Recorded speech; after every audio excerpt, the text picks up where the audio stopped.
Hi, welcome to a calculator tutorial from Equaser. My name is Ahmad Shamshiri. Now in this video we are going to see how we can use Casio FX-991CW and Casio FX-570CW scientific calculator to do inequality calculation for polynomials. I have a full 3.5 hours video for this calculator that covers everything from beginning to end.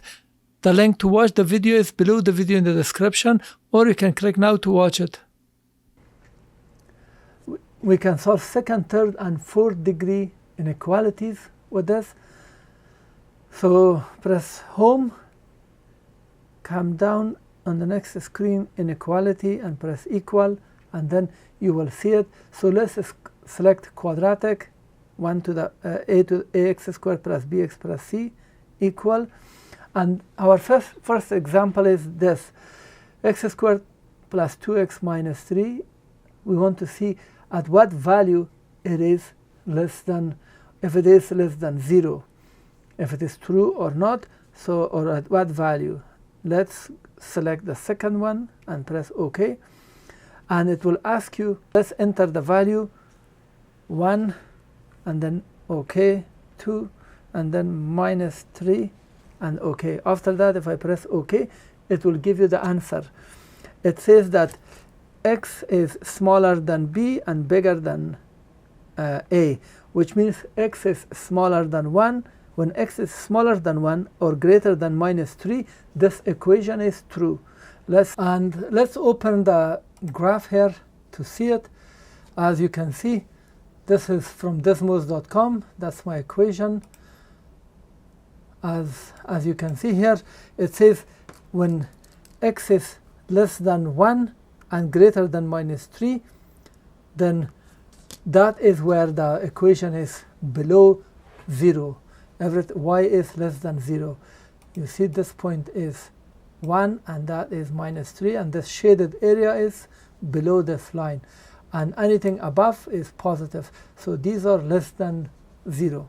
But we can change the value like this. Let's go to calculator setting, and input and output, and then select line in, line out, and then all clear. Now you will see it's shown like this if you prefer like this. Now for this we have to select our equation again, go to home, inequality, and quadratic, and from here we can select when the equation or y is greater than 0, greater or equal. Now we enter our value 2, minus 3, and then 1, OK, and press equal. And the answer is presented like that. In terms of decimal, still I don't like it, so let's press settings and out, and let's select math in, math out, and then all clear. So the value will be shown like this. It's bigger. Now let's have a look at the graph of this. This is on desmos.com. And as you can see, it says x is greater than 1. It's positive because when x is less than 1, it's below it. And when x is smaller or equal than half, so when it's smaller or equal than half, then it is positive. Press home, and then go to the inequality and select cubic to the power 3. And our question is like this. We have it when it is greater than 0. So let's select greater than 0, greater or equal than 0, and I got it here. So let's enter minus 2, OK, 4, OK, and then 1, and then minus 2 again. Now this is our value. If I press equal, we see here the solution. X is smaller or equal than a, and x is smaller than c and greater than b, and a, b, and c have been defined in here. So we have to see it.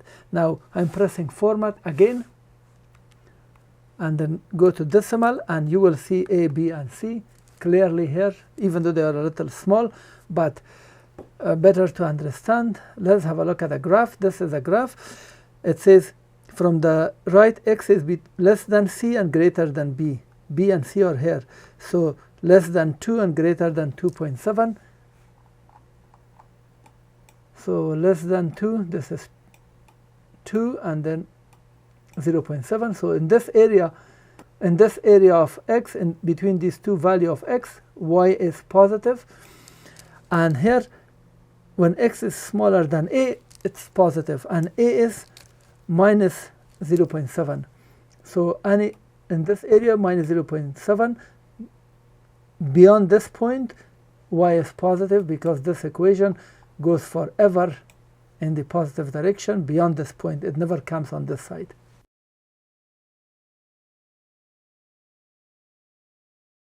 Let's turn it on. Button. That's for the first time I turned it on. So what can you do with this calculator? With this calculator, you can do all basic calculation. So you can do statistical calculation, you can do distribution, we can do polynomials such as quadratic, cubic, and quartic, up to degree 4 calculation, simultaneous